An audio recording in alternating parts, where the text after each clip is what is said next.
আজকে off day, অনেকে এখানে ক্রিকেট খেলা দেখতে আসছে, সবাই ভক্ত, ঠিক আছে। আমি সর্বপ্রথম তামিম ইকবাল ভাইয়ের কাছে রিকোয়েস্ট করবো, উনি ক্রিকেট টিমের কি যেন কয় ক্যাপ্টেনও ছিল, এখন প্রেসিডেন্ট সেখানে, এবং চট্টগ্রামে ওনার বাসা। এখানে যদি এভাবে বুঝছেন কাউন্টারে একটা টিকিট বিক্রি করতেছে না, সব টিকিট দালালদের কাছে 100 থেকে 150 টাকা অনলাইনে টিকিট চলতেছে, সেই টিকিট চলতেছে 500 টাকা, 700 টাকা, 800 টাকা। এই যে আমরা 6 জন আসছি, গত ম্যাচ আমরা দেখছি, তাও দালালের কাছে টিকিট পেয়েছি 250 টাকা করে নিচ্ছে, ঠিক আছে। আজকে আসছি টিকিট 600 টাকা করে চাচ্ছে, বুঝছেন। সবাই হয়রানি হচ্ছে, সবাই এই যে সব মানুষ দেখছেন কেউ টিকিট পাইতেছে না, কেন এরকম কেন হইতেছে বলেন?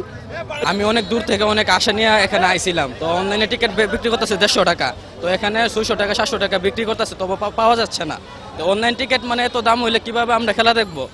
ভাই ফার্স্ট টাইম আসলাম এখানে, মানে 300 টাকা নিলেও কি পারতো, মানে এখন 600-700 টাকা বিক্রি করতেছে ওরা, এটা তো আসলে ঠিক না।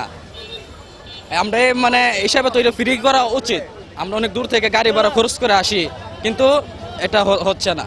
কেন হচ্ছে, আমরা প্রথম ম্যাচ দেখছিলাম 17 জুন, ওই দিন খেলা দেখে বাসায় গেছি, বাসায় গিয়ে দেখতেছি টিকিট সবগুলো sold out, are sold out হওয়ার থেকে আমরা টিকিট পাই নাই। তো টিকিট পাই না যখন আমরা আজকে আর্লি এখানে খেলা দেখতে চলে আসছি, এখানে যখন টিকিট কিনতে চাচ্ছে আমাদের থেকে টিকিটের দাম 150 টাকা, টিকিটের দাম নেওয়া হচ্ছে 500 টাকা 600 টাকা, আবার হচ্ছে যেগুলো 250 টাকা সেগুলোর দাম হচ্ছে একটা 1500 টাকা 800 টাকা, বিভিন্ন জন বিভিন্ন রকম বলতেছে।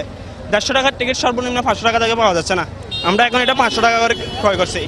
আমাদের একই সমস্যা হচ্ছে, আমরা টিকিট কম দামে পাচ্ছি না, যে টাকা রেট আছে অনলাইনের মাধ্যমে এখানে এসে সেটা 500 টাকা 1000 টাকা 1500 টাকা বিভিন্ন ধরনের এরা গিয়ে সিন্ডিকেট করতেছে। আমাদের খেলা দেখতে অনেক কষ্ট হচ্ছে, আমরা স্টুডেন্ট মানুষ, আমাদের এত টাকা নিয়ে খেলা দেখার গিয়া নাই।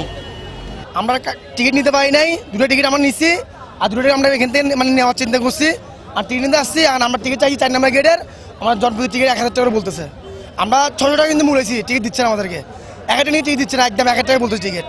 অরিজিনাল মূল্য আমরা রেট দেখি না, ওরা বলতেছে কি 500 টাকা বলে, অনলাইন 150 টাকা, এগুলো অনলাইন 150 টাকা করে।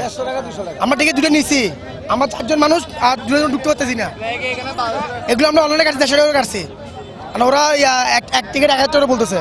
আমরা খেলা ছাড়তে আসছি, অনকার টিকিটের দাম বেশি, অনকা আমরা কিভাবে খেলা চাবো? যদি টিকিটের দাম আরো কম হইতো। টিকিটের দাম বেশি হওয়ার কারণ কি, যেমন ধরো আগে তো মানুষ লাইন ধরে টিকিট নিত, এখন অনলাইন হওয়ার কারণে অনেকের টিকিট অনলাইনে ছাড়ার পরে ধুমধাম সবাই যেরকম পারে নিতেছে, ঠিক আছে। আগে সিরিয়াল ধরে নিতেছে, আমি মনে করি এটাই ঠিক আছে, সবাই টিকিট পাইতো, যে পাইতো সবাই পাইতো।